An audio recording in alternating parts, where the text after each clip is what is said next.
speak in a very esoteric language about the soul and the supersoul, as if without drawing a very clear distinction, because Upanishads are supposed to be written for the extremely intelligent brahmanas, for whom it's intellectual fun to find the true meaning of the complicated verses.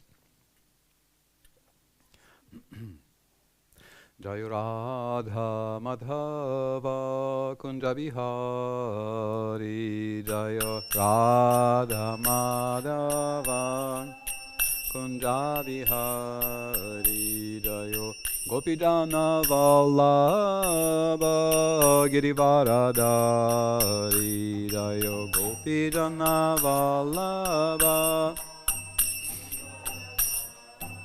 Yasodanandana Braja Jana Ranjana, Yasodanandana Braja Jana Ranjana, Jamuna Tira Vanachari, Jamuna Tira,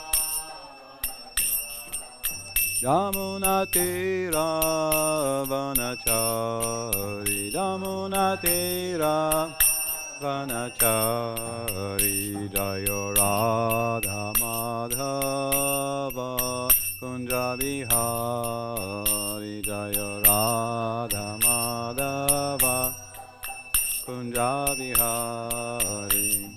Hare Krishna,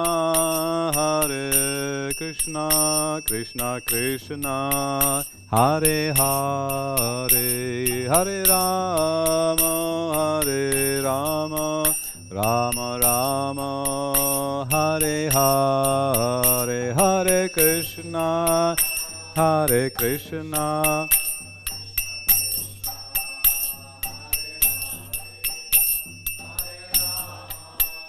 Hare Rama, Rama Rama, Hare Hare, Hare Krishna,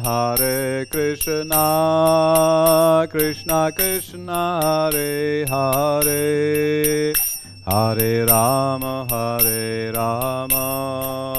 Rama Rama, Hare Hare, Hare Krishna, Krishna Krishna, Hare Hare, Hare Rama, Rama Rama, Hare Hare, Hare Krishna, Krishna Krishna, Hare Hare, Hare Rama, Rama Rama, Hare Hare, Hare Krishna, Krishna Krishna, Hare Hare, Hare Rama, Rama Rama, Hare Hare, Hare Krishna, Krishna Krishna, Hare Hare, Hare Rama, Rama Rama, Hare Hare, Hare Krishna, Krishna Krishna, Hare Hare, Hare Rama, Rama Rama, Hare Hare. Srila Prabhupada ki jai. Om Namo Bhagavate Vasudevaya. Om Namo Bhagavate Vasudevaya. Om Namo Bhagavate Vasudevaya. Hare Krishna.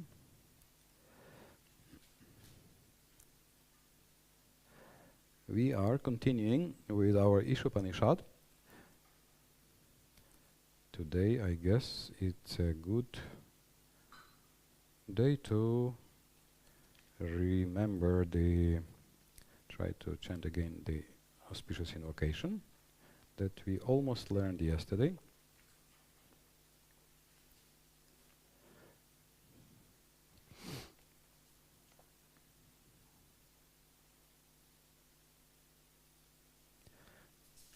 So this is about perfect Lord and perfect emanations from the Lord. So let's chant all together. Om Purnamada Purnamidam Purnat Purnamudachyate Purnasya Purnamadaya Purnam Eva Vasishyate. Om Shanti Shanti Shanti. What is the meaning of the word Purnam? Complete. Complete, full, or perfect, yes. And we have two completes mentioned here.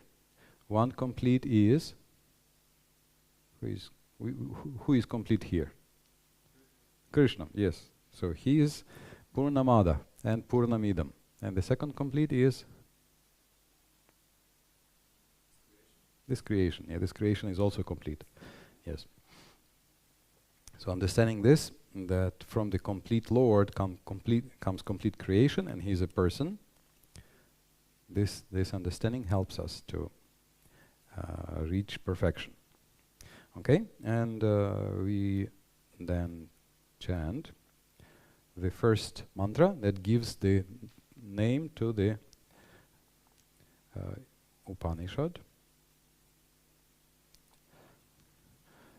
Om Ishavasyamidam sarvam yatkincha jagatyam jagad tena tyaktena bunjidha magrida kasya siddhanam. And the meaning is,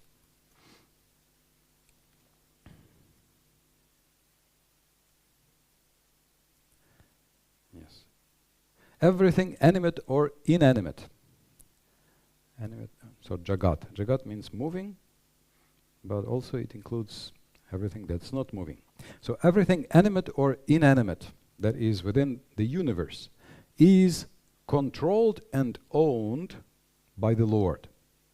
One should therefore accept only those things necessary for himself, which are set aside as his quota.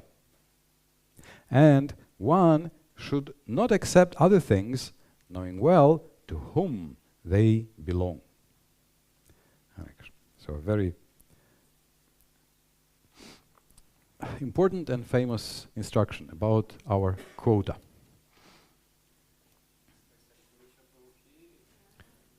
Srila Prabhupada ki jai. Hare Krishna.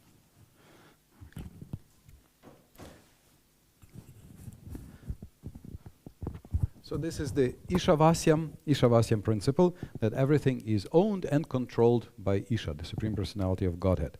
And then we have two verses describing what is good, what good will come if you understand this and act like this, and what bad will come if you do not understand and do not act like this. If you understand and act like this, you can live happily for 100 years, maybe more. And if you do not live like this, then this is Asurya, this is demoniac in its nature. Srila Prabhupada repeats here about the Vedas. So a short review of the Vedas here is given. What is Veda? Veda means... What is the meaning of the word Veda? Knowledge, yeah. Veda just means knowledge. And where shall I write? Here. This is something beautiful here. Some Krishna is here. Krishna the sun. Looks very nice. Okay, so we have the Veda, we have 4 Vedas, and this is the part of Shukla Yajur Veda. And then Prabhupada speaks about the 4 defects of conditioned souls. So there are souls that are liberated, and there is the superhuman knowledge that's in the Upanishads, in the Vedas, and there are we need Vedas because in this world we have defects. So there are three ways of knowing. Three ways of knowing, yes. One is Pratyaksha. Is it too small or is it, can you read Pratyaksha? This is direct perception through the eye. Yeah. And we mentioned that if we just don't have light or something is too close or too far, we may not be able to see or understand with a direct perception. Then there is Anumana. Anumana, and this is, how shall I? So we think, maybe it's like this, maybe it's like that. Because A, therefore B. Yeah? So if there is some sound outside, maybe there are children playing there. So logic or hypothesis or logical conclusions. And there is Shabda. Shabda. Shabda. So this is transcendental sound. So transcendental sound, basically this is transcendental books for us. Transcendental books. As we are studying now, Isopanisad. So why do we need transcendental sound? Because some things are beyond the senses and beyond even our intelligence. And we will also see in Isopanisad, shortly, there will be contradictions. It says that this Isha, Krishna, the Supreme Personality, he walks and he doesn't walk. He's inside and he is outside. So on purpose, the logical understanding is challenged, that he's beyond these ways of understanding. So for transcendental matters, we need Shabda or authorized sound. So which of the three methods do we need in life? What methods are helpful in life in general? Huh? Yes, all three. Very nice, thank you. All three. If I walk to the temple, to the altar, I use my eyes, right? It's not that I will have to just go and only ask some authority to enter here or there. Okay, so all three are good, all three are important, and even in spiritual life, there will be time when we will see Krishna directly. We also have Pratyaksha in spiritual life. We also use logic, we also use intelligence, and we study so that we can apply our logic and intelligence to understanding everything better. Okay, so these are things from the introduction, and then some topic that Prabhupada brings up in the introduction and here is the 4 defects of conditioned souls, of the conditioned souls. The 4 defects of the conditioned souls are mistakes,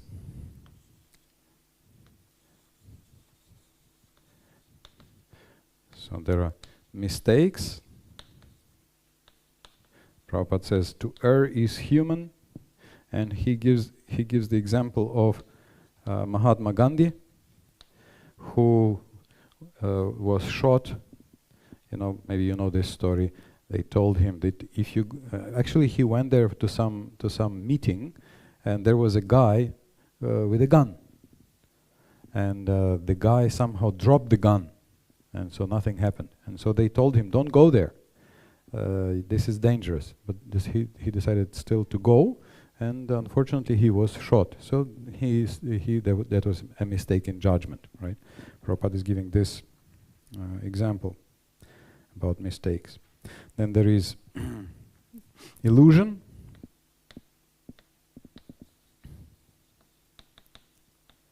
Illusion. So regarding mistakes, yeah, so this Prabhupada gives this example of Gandhi. He also wrote personally to Gandhi, saying, "You like Bhagavad Gita, you have achieved so much, you have made India free, not a colony anymore. So why don't you give more attention now to the Gita? Let's dedicate your life to preaching the Gita, because life is short. So Srila Prabhupada was also trying to warn Gandhi to spiritualize more his life. Okay, so then illusion, so is to think, I am John. So obviously if you think I am John and you are not John, that's an illusion. So the idea is that if I think I'm this body, then it means in illusion I mistake myself to be something I'm not, right? Then tendency to cheat, propensity to cheat.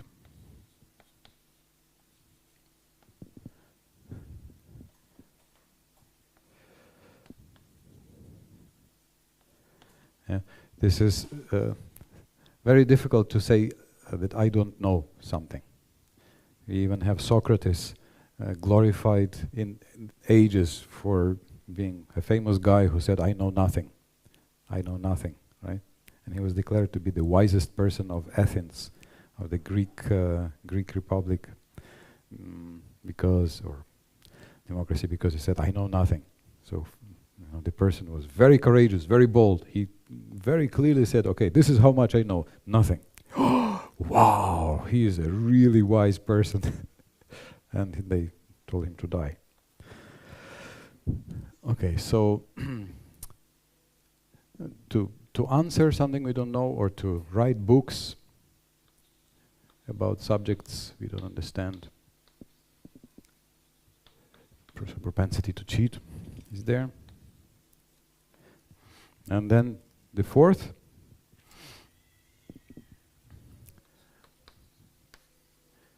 imperfect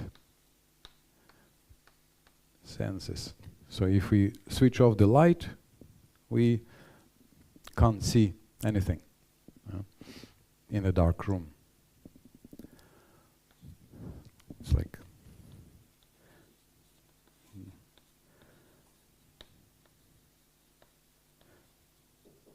Prabhupada gives some of these examples.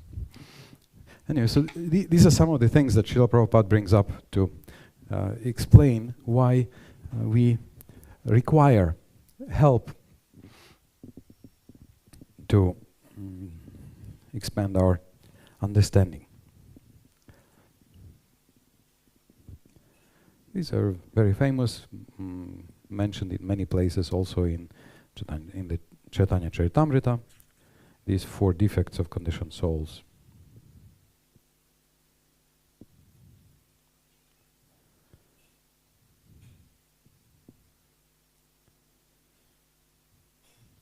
Okay. Any questions? Yes. Sure.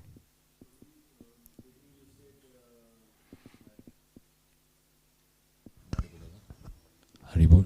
Mm-hmm.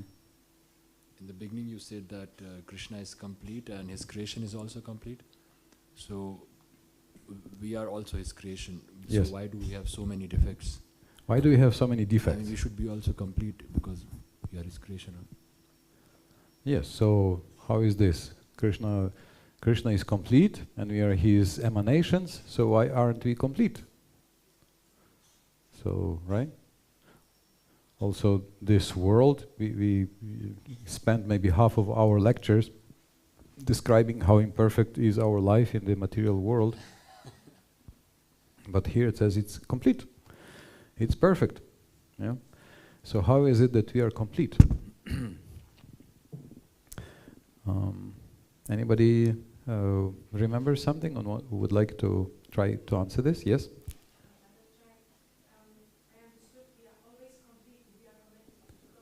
Yes. Yes. Thank you. Thank you. So we are complete if we are in our proper place. You know, if my hand is connected to the body, then it's complete. So the incompleteness comes only if we are disconnected, only if there is separation from the totality. Yes. And it's complete. Its perfection is its perfection for its function. So it's perfect for its function. The hand, when it's connected to the body, is perfect.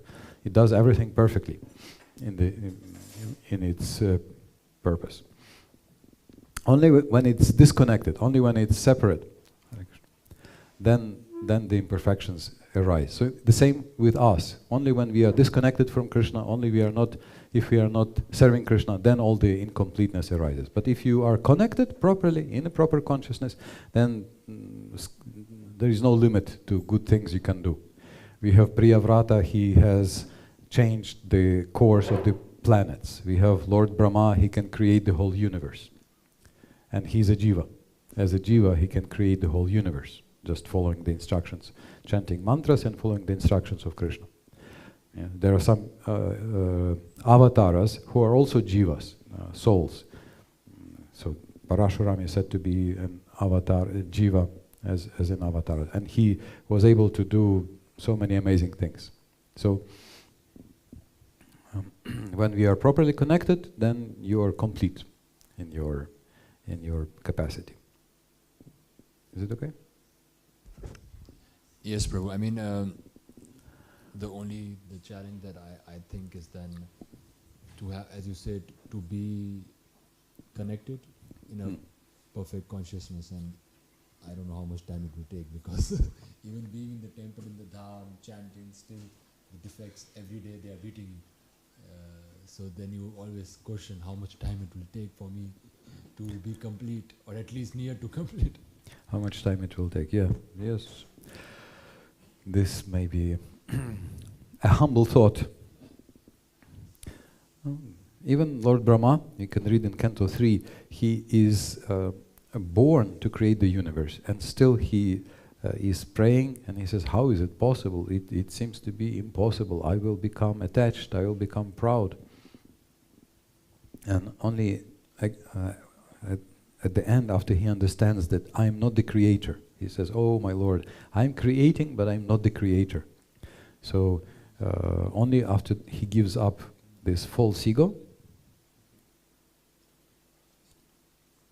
only then he can get the empowerment to create the universe. So it is a challenge. So we always get carried away with the false ego, and as long as we are carried away with the false ego, this is what separates us. That's the separation. That's the main problem. That's the illusion that separates us from Krishna. But Isopanisad here is to help us. So Isopanisad is here to help us by providing us the action which uses everything that we have. So even if we have some false ego, that's no problem. We just use even this false ego to serve Krishna, to connect to Krishna. We take whatever quota is given to us by Krishna, whatever service is given to us by Krishna, and we use it in Krishna's service. So we use our nature not to kill the nature, not to fight the nature, but to engage it in Krishna's service. That's the miracle of Bhakti and the magic of Karma Yoga in Krishna consciousness. So this is a very common misunderstanding which Krishna comes to overturn. So already by the time Krishna came, there are four yugas. There is Satya Yuga, Treta Yuga, Dwapara Yuga, and Kali Yuga. So we think that only now is bad. We think only now is bad. But when Krishna came, already in Dwapara Yuga, already there he said that Sakaleneha Mahata Yogo Nashta Parantapa. Already yoga is lost. Yoga is lost. And when he was saying this, it was the time where sages were flying in the sky, snapping their finger, and the fire would burn, they would wave their hand, and the planets would move. And he said, no, yoga is lost. Why? Because the kings and people in general lost this art of acting in Krishna consciousness or in yoga. So therefore, Krishna is restoring this. So the common misunderstanding is that yoga or spiritual life means only reject, reject, reject. Stop, stop, stop. Kill desires, kill your thoughts. But this is okay for a monastery and for a jnani. This is basically jnana yoga. So it's just a part. Whereas Krishna is coming and teaching through Arjuna how to live in this world, even fight as Arjuna is fighting, but do this with Ishavasyam consciousness, with God-centered consciousness. And he says in the next, Isopanisad says in the next verse, that if you act like this, then your life becomes perfect also. Your life becomes perfect. So our task is to find the way to connect everything in our life with Krishna. So one of the ways here is to see what is our quota. What is our quota? Tena tyaktena bunjida magrida kasya siddhanam. So whatever is given by Krishna to you, you can enjoy. Bunjita, you can enjoy. Now, it's interesting that we usually take quota as just some quantity, how much of something we can enjoy. But the example that Srila Prabhupada is giving to illustrate is the cow who gives milk, but she does not drink that milk. She eats grass and straw, and her milk is designated as food for human beings. So the cows are very kind. They are very merciful. To give milk, she has to have love, right? And cow gives milk out of love. And even the cow understands that, unfortunately, so often in this Kali Yuga, people are very cruel, and they kill cows. And still, the cows, understanding that these cruel monsters are going to kill her, they still think, okay, they are horrible children, but still, I want to give them some milk. So she's extremely merciful. She's extremely kind. So this is the idea of quota that Prabhupada explains. That everybody has some things that are appropriate for you, and some things that are not so appropriate for you. And we take vegetarian food, Prabhupada basically explains. And it's not enough to just have vegetarian food. We also offer it to Krishna. We lovingly make an offering as much as we can. We make it as pure and clean, and we bring it to the altar, and we humbly say the prayers, asking Krishna to accept the offering. And then it becomes prasad. So that prasadam, this is how you can enjoy, right? This is one of the commentaries. Tena tyaktena bunjida, that we offer to him, and then whatever he leaves, this is your quota to enjoy.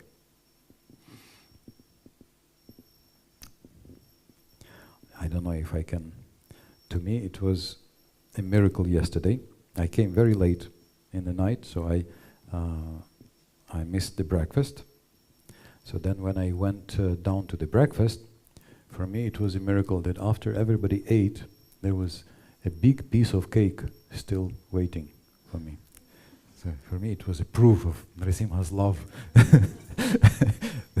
and care, that yes, still one big piece is still there. I also left a little, maybe somebody else is there. So tyaktena, he left a little. Okay, it's still there, don't worry. You'll get something. Everybody will get something. So Krishna, we offer to Krishna, and then Krishna leaves something for us. Krishna takes care of everybody. Shall I tell you a story of one of my early years in Krishna consciousness? I was translating books into Ukrainian in the BBT. It was in Lithuania, in Druskininkai, and a very young, hungry brahmachari. And this morning we had samosas, my favorite samosas. And then I forgot how it happened that either I was serving or I came late or something happened that there was no samosas left for me. You know what's a samosa? It's such a nice pastry pie. And I was feeling very bad. I was a little sad. I thought that Krishna didn't leave any samosas for me. So I went back to the room and I was sitting and I was stewing inside. Oh, what is this, Krishna? I am trying to do some service for you and you leave not even one samosa for me. You know I like samosas. You know I really love them. And it's not very often we have samosas, maybe once a month or once in 2 months or maybe even once in 4 months or maybe even rarer. And today there were samosas and there was no samosa for me, not even one samosa. I remember. I couldn't help but thinking like this, you know. I was doing some service, but I couldn't stop my childish thoughts. And then suddenly there is a knock on the door. After like 40 minutes or so, there is a knock on the door, and there is our driver, Shatanala his name was, our driver is opening the door, and he says, Adi Purush, here I put aside some samosas for myself, but here I bring you, I forgot how many, 2 samosas were there, one, he brought me some samosas. These are some samosas for you. I said, really? But why are you bringing them to me? He said, I don't know, I have no idea. Just Krishna told me from the heart, go bring it to Krishna. Krishna told me from the go bring it to Adipurush. So here I'm bringing it to you. Oh, and I felt so ashamed. Oh, Krishna. Krishna said that, oh, this guy is so greedy for samosas. I can't tolerate even one time skipping samosas. So, okay, you go and bring these samosas to him. So no worries, Krishna will take care of everybody. That's at least my understanding. And this is the understanding that Isopanisad is giving here. Of course, it doesn't mean that we should skip some effort. It's best to be on time where prasadam is served, be on time and do everything so that Krishna doesn't have to engage in some special acrobatics to give you your samosa. Your samosa is there where samosas are served. So either you are happy without a samosa or you come at the time when samosas are given. And don't blame Krishna that it didn't come. Okay? At any rate, the idea is that we accept Krishna's will, we offer things to Krishna, and then we are thankful to Krishna. With gratitude, we take what he gives and we try to use it all in his service. Remembering that it is all, so it is controlled and owned by the Lord. So everything is owned by Krishna. It all belongs to Krishna already. It's not that this thing belongs to one person, that thing belongs to another person. And it is also controlled by Krishna. So when and how much comes where is also controlled by Krishna. We do the best effort to carry out our duties, but we do not demand. Oh, give me this, give me that. Now, what if any questions here? What if I go and take your soap and take your gamcha and take your, what else can I take of yours? I'm not made. Okay, toothpaste, and say, well, it is all Krishna's. You know, you should share. Why not? Yeah, it is not yours, does not belong to you, so you share. Isopanisad says, Ishavasyam idam sarvam. It all belongs to Krishna. Yeah, correct? Don't claim that this is yours. It's Krishna's. So let me take it from you and use it. So what will you? Is it a proper mentality? Is it a proper action? No? You have a nice gamcha, right? it's in a brahmacharya ashram, this life full of adventure, right? The gamcha can suddenly disappear and then can reappear in some other place. Hopefully. So why not? It says Ishavasyam, it all belongs to the Lord. So why not? What's wrong if I take your gamcha? Your towel. It's because you are not Krishna. Yes, that's a useful distinction, right? Krishna says it all belongs to Krishna. He doesn't say it all belongs to you. Yes, okay. So we are not Krishna, so yes, that all belongs to him, and I cannot claim that it all belongs to him and use it for me. Yeah, him and me, there's a significant difference. we are not the same, yes. How else you can say? So I can steal some stuff and give it to him, saying, okay, I stole it for Krishna, here, it's coming to you. Okay, this is another good question. Can we steal for Krishna?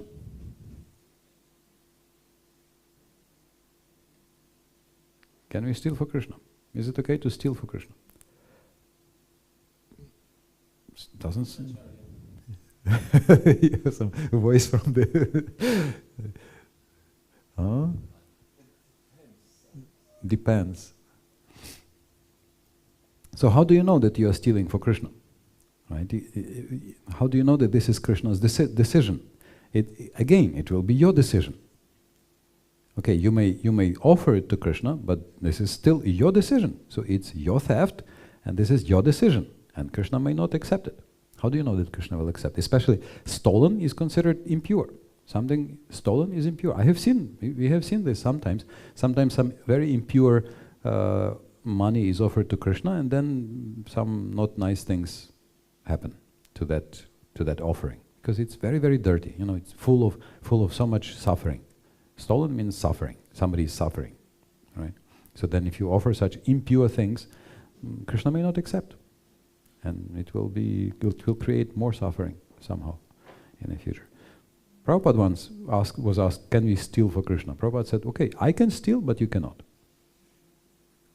And we have created so much trouble by some not completely honest ways to collect, to distribute books and collect money. So for many years afterwards, it was a very, very difficult field for book distribution. It took decades, 20, 30 years of very honest extra effort to clean the name of Prabhupada's movement in some places. So yeah, better to follow Krishna's laws, better to be exemplary in our behavior and not steal. Okay, because we are not Krishna, and if Krishna needs to steal, he will steal himself. You know, he's an expert thief. He doesn't need your help to steal something. He can do things on his own. Okay, and also here Prabhupada says that animals, birds, reptiles, and other lower life forms strictly adhere to the laws of nature. Therefore, there is no question of sin for them, nor are the Vedic instructions meant for them. Human life alone is a life of responsibility. Life of responsibility. So we have the life of responsibility. So life of responsibility is offer everything to Krishna and partake of Krishna's prasadam. Prasadam is mercy. Prasadam is amazing and wonderful. So the root of sin is deliberate disobedience of the law of nature through disregarding the proprietorship of the Lord. Disobeying the laws of nature or the order of the Lord brings ruin to a human being. Conversely, one who is sober, who knows the laws of nature, and who is not influenced by unnecessary attachment or aversion, is sure to be recognized by the Lord, and thus become eligible to go back to Godhead, back to the eternal home. So this was Ishavasyam principle that Prabhupada establishes. Now, two verses describe the positive result of following this and the negative result of not following this. So verse 2, Kurvanneveha karmani jijivishet chatam sama evam tvainanyate tosti na karma lipyate nare. One may aspire to live for hundreds of years if he continuously goes on working in that way. For that sort of work will not bind him to the law of karma. There is no alternative to this way for man. So, na karma lipyate. So lipyate is an interesting word. In German we have, what do we have? Kleben. Kleben is to glue to something. Kleb, es klebt. So karma klebt nicht. Klebt nicht. As, yeah, it doesn't like a glue. It doesn't get glued to the performer. Yeah? In Slavic languages, it's just lipit and ne lipne. It doesn't glue to you, as even if you do something. So that's the art. The art of staying always free, no matter what you do. So 100 years or hundreds of years means that you can live your full life happily. You can live in full strength and happiness until you realize spirit completely. So you can live happily. You can live in comfort, and then you can become free. So that's a free, proper life. Prabhupada says, no one wants to die, everyone wants to live as long as he can drag on. For some time, my mother worked as a doctor in a old age home for teachers. So teachers' old age home. So she said, some people were very old, some people were sick, but nobody wanted to die. Everybody wanted to live more and more.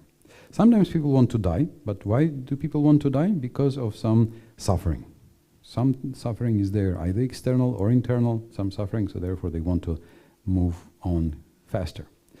So one way or the other, something is not natural for the soul.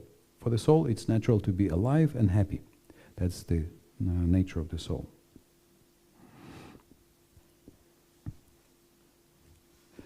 In the purport, Srila Prabhupada describes different forms of karma. Karma, akarma, and vikarma. So vikarma is sinful activity.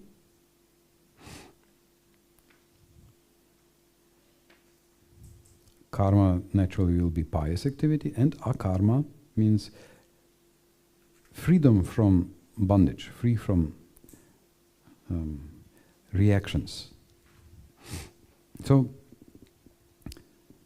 Prabhupada describes different stages of elevation through different levels.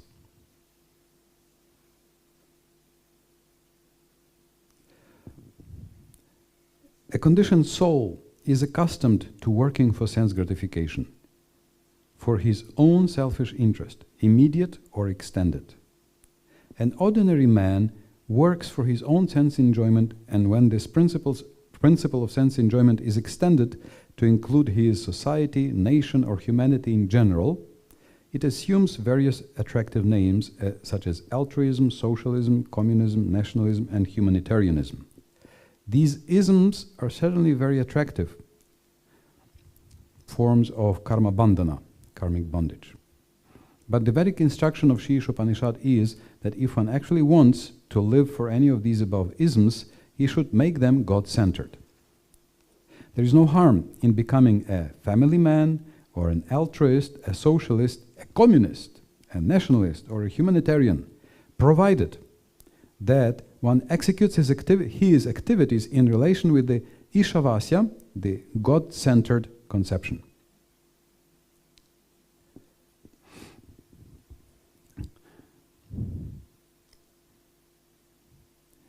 And then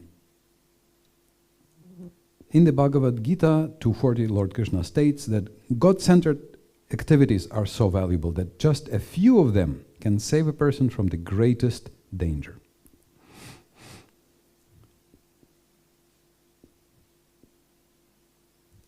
A humble God-centered life is more valuable than a colossal hoax, like cheating, of a life dedicated to godless altruism or socialism. So we've had some experiments, very massive experiments, which were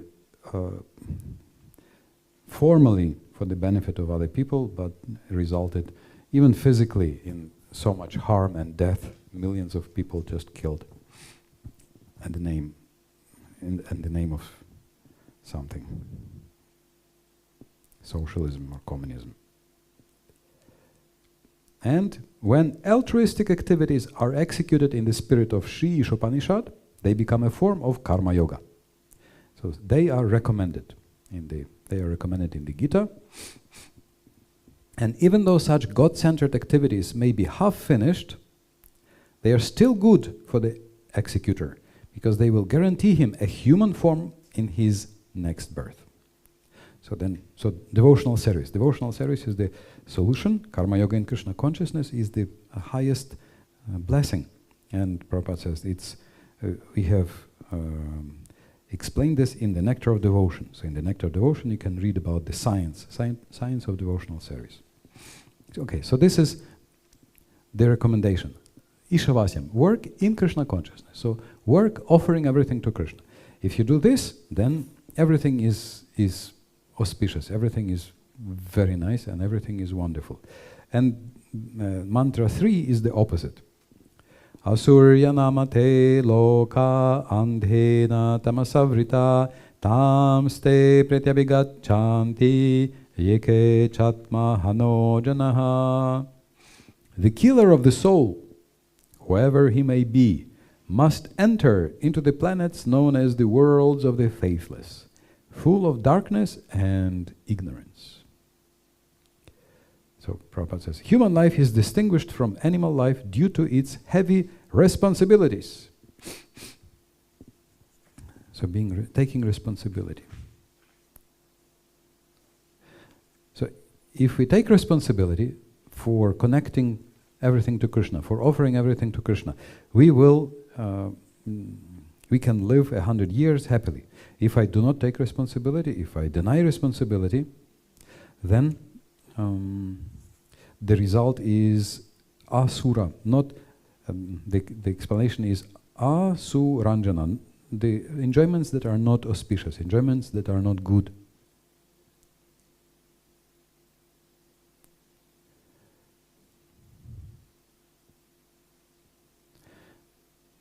So then it's like neglecting one's soul, neglecting one's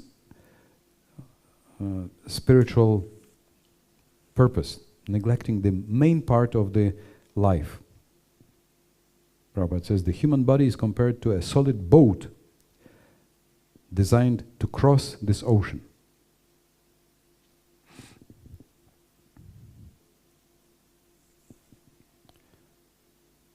By simply attempting to realize God, one is guaranteed birth in a wealthy or aristocratic family.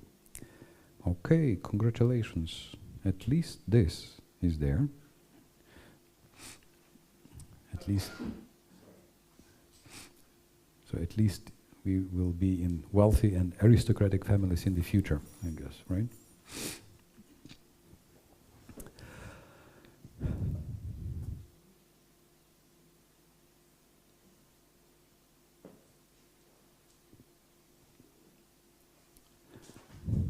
Okay, and then we will have the next verses describing who is this Ishvara. We will have 2 verses describing some of his amazing characteristics. He's walking and not walking, he's inside and outside. And then 2 verses about how to see him systematically in everybody's heart, how to meditate upon the Lord in everybody's heart. But even when we are trying to serve Krishna, when we are trying to understand who Krishna is, that saves us from the worst kinds of trouble. So, life of responsibility.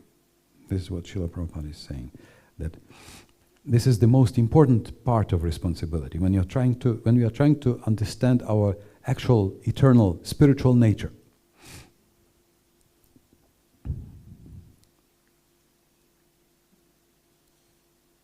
If you do this, so why humans have better conditions than animals? Prabhupada is asking this question. Why humans have better conditions than animals?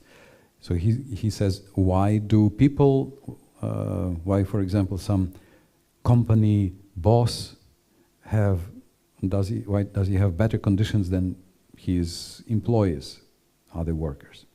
It's because he has higher responsibilities. So in the same way, humans have higher responsibilities. The higher responsibilities are to realize what is the nature of spirit, how to serve Krishna. He says that's the actual responsibility of human life. So if you do this, then you are actually then you are actually doing your work. That's your main work in the human life, trying to understand who am I, and help also others to understand that everybody is spirit, being also kind to everybody, being kind to others. So if you do this, then everything will run smoothly. Everything will be auspicious. And if you do not do this main part, if you do not do this main part of human responsibility, the result will be that even if you try to work really, really hard, success will elude us. Some success will run away. And this is what we see oftentimes in atheistic societies. There have been several countries that tried to ban God absolutely. As far as I know, there have been 2 countries where there was zero tolerance to religion. One is still there, North Korea. Zero tolerance to religion. If they catch you with the Bible, if they catch you with the beads, if they catch you with anything religious, you will be put in jail there. That's what I've been told by one devotee who went there secretly. Another one, I don't know if as far as I know, it was a nice country today, Albania, but at a certain time it was also, I was told it was forbidden to have any religious activity. The USSR started by killing all the priests after the revolution, and tens of thousands of priests were just killed, and only at the beginning of the World War II, religion was allowed again. But there is one common feature. If you ban all religion in all these countries, there is one common feature, is that there is no food. It's very interesting. No economy, no production, no grains, no food. Even though people are working very hard, they cannot produce food to feed themselves. The USSR had to buy, USSR, which included today's Ukraine. Ukraine is, producing grain to feed, half the world at all times. But even though they had Ukraine, they could not produce enough grains. So they had to buy half of their grain from Canada with the oil money, selling crude oil and buying grains, like half the grains from Canada. So when the oil dropped in price, they couldn't buy grain. North Korea today also, they have to survive on donations of rice from the United Nations. So this seems to be a very graphic illustration. If you completely kick out God, if you ban, if you forbid anything connected to God, then there will be scarcity. There will be scarcity, and there will be trouble. You cannot even collect anything to eat, even though you work hard. Like they force people to work really, really hard. Of course, slave labor, like the USSR, slave labor is very low. It's ineffective, completely different from when you work in some of your own enterprises or on your own farm. So if even they are ready to work very, very hard, not even enough bread is produced in a godless society. Whereas if you accept that there is spiritual value to life, the purpose of life is spiritual realization, the purpose of life is God realization, somehow or other, in some imperceptible way, some good luck arises, and you have some special good luck in so many forms and in so many ways accompanying you. Of course, that's not the purpose of worshipping God, but it's a side effect. And if you are a devotee, if you're trying to make Krishna happy, then your purpose is to please Krishna, to do something for Krishna. And then blessings will be just a side effect coming from Krishna. Usually they will come in one form or another, in one way or another. Everything is coming from the Lord. Of course, it doesn't mean we should be lazy. We are obviously trying to do our best to serve the Lord and carry out all our duties in this world and at the same time serve Krishna. So if we act in this mentality, in this Krishna conscious attitude of Ishavasyam, God-centered way, then everything will be perfect. That's the perfect society, perfect life. Hare Krishna. Prabhupada says, the conclusion is that as human beings, we are meant not simply for solving economic problems on a tottering, unsteady, tottering platform, but for solving all the problems of the material life into which we have been placed by the laws of nature. Hare Krishna, Krishna Krishna, Hare Hare, Hare Ram, Ram Ram, Hare Hare. Okay, so these are the first three verses describing Ishavasya life with God in center, serving God, who owns and controls everything, accepting our quota, and offering everything to Krishna. And then the opposite is, if we reject Krishna, it's like killing ourselves. If we reject the Lord, it's like killing our soul.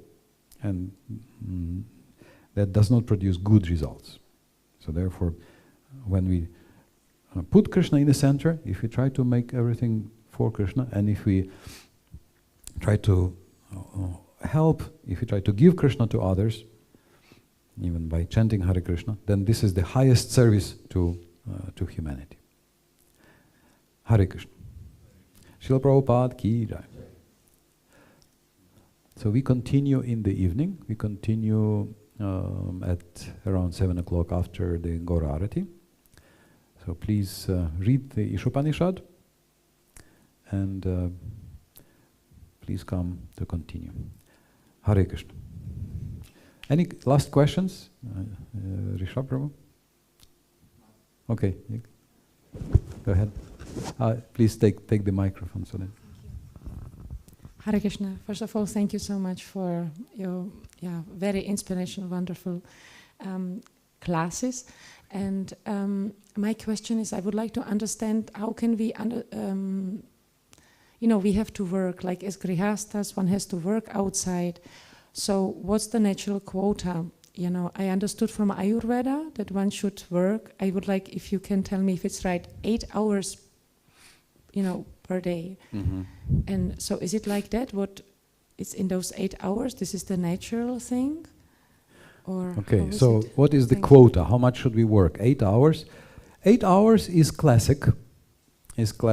Although, if it's interesting, it's coming from monasteries, from the European monasteries. This is the formula created in the European monasteries, 8-8-8. 8 hours for rest, 8 hours for prayer, 8 hours for garden work.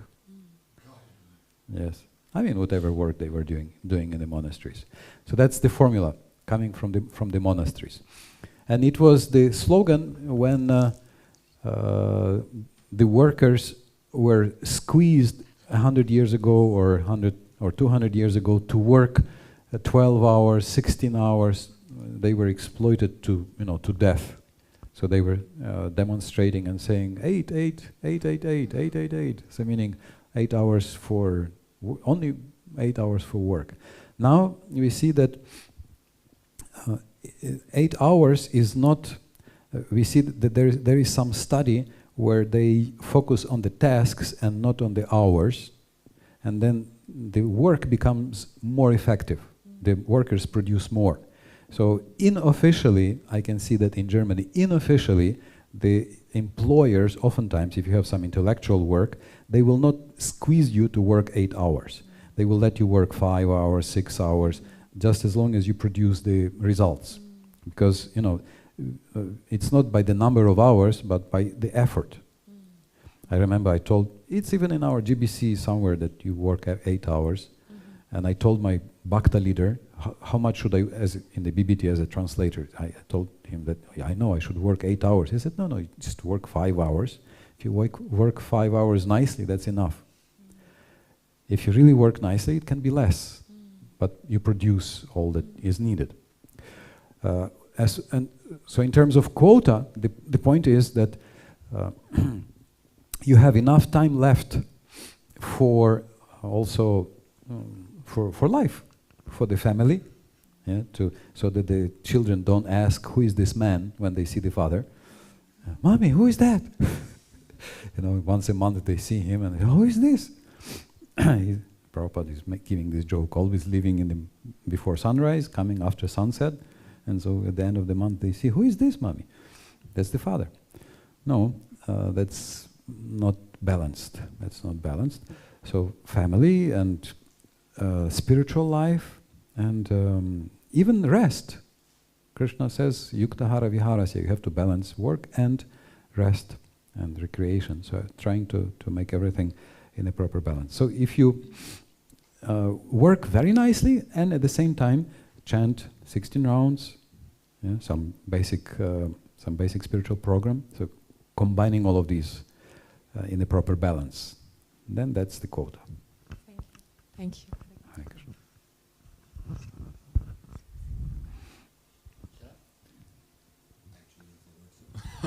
Prabhu had some. Yeah, thank you. Thank you also for your lectures. First of all, I hope I didn't offend you by saying you're not Krishna. Well, sorry, but that's a bitter truth. Okay, good. Or the sweet truth. It's better to be Krishna's servants than. Sorry, I hope Krishna is not offended. He himself tries to become a devotee, right? Yeah, and then I wanted to ask if you are finished with your example of somebody taking the toothpaste and saying it's from Krishna, everything is from Krishna, so I can take your toothpaste. Did you finish your point? I asked you. Yes, that was the idea that we cannot take other people's property because we do have respect for private property. This is also the big difference between the how shall we call them, European-style capitalist society, which is the same as also Indian society. There is some respect for private property, right? Krishna has given people, and that's okay. And Krishna has given some things to some people, and to within reasonable extent, that's to be respected, without monopolies, crazy monopolies and other things, but we have respect for private property. So Krishna has given this toothpaste and this gamcha to this person, and this is in the responsibility of this person. It belongs to him. That's Krishna's quota to this person, not to me. That's this person's quota gotten from Krishna. So we have to respect it.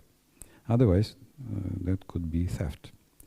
We can request, we can say, can you please give me a little toothpaste to let me use, but with permission. Because sometimes, we develop some somewhat strange mentality that everything is Krishna, therefore it's mine. But I'm not Krishna, right? Krishna is giving everybody their quota. So we need to respect. Yes, bro. No, better with the mic, because I think some people can be following online.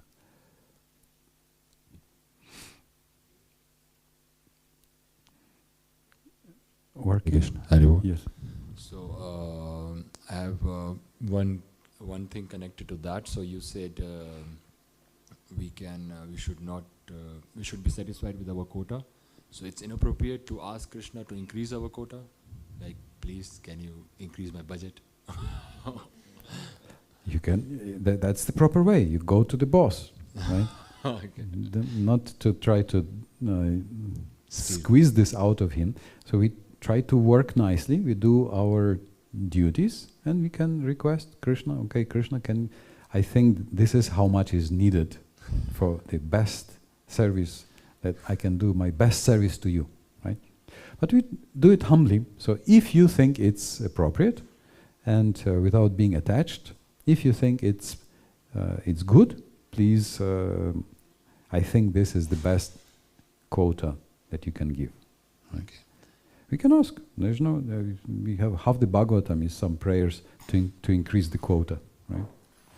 But it's in a humble way. It's in a humble way, and through devotional service, through performing our duties, and through the blessings. That through the blessings it can come.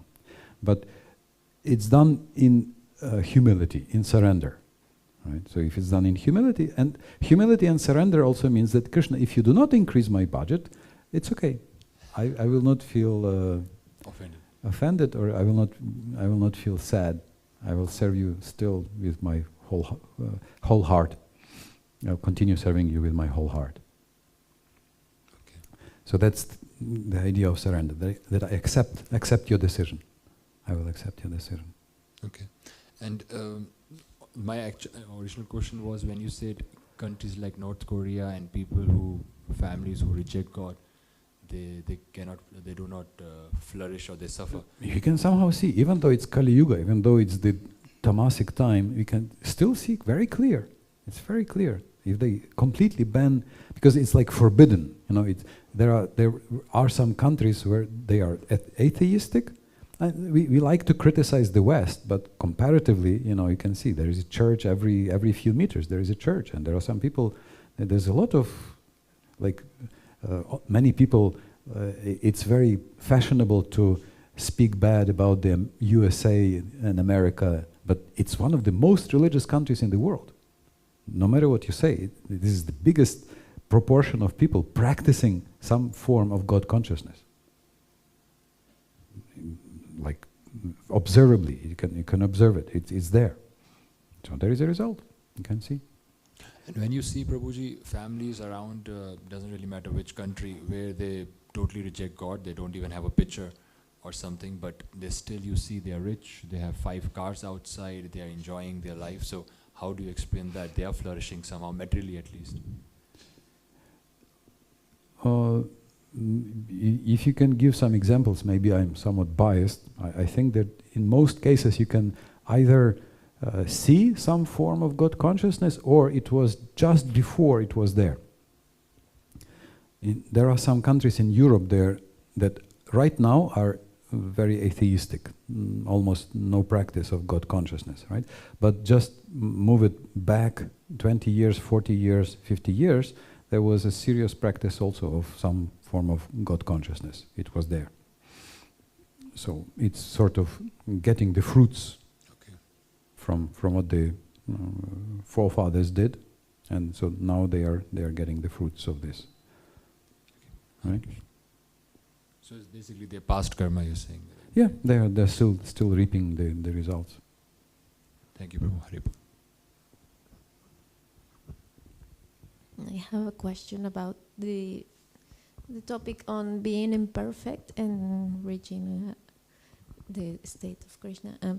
Last night you said that something about purpose, perfect, and learning lessons for training in purification.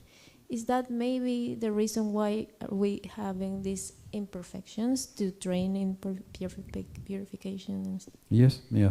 Some of the imperfections are perfect in teaching us certain lessons. So oftentimes, if we learn how to be thankful, and we try to find how is this, what is the blessing hidden by that. So thank you, Krishna, for sending this lesson because, and then we try to think, because you teach me tolerance, because you teach me humility, because you teach me kindness, so what are you teaching me? And then sometimes when we find what Krishna is trying to teach us, then we see, okay, that was perfect. Thank you very much, and bon appetit, good appetit, and see you in the evening. Srila Prabhupada ki jai. Hare Krishna, Krishna Krishna, Hare Hare, Hare Ram, Ram Ram, Hare Hare. Shri Prahlad Nrsimhadev ki jai.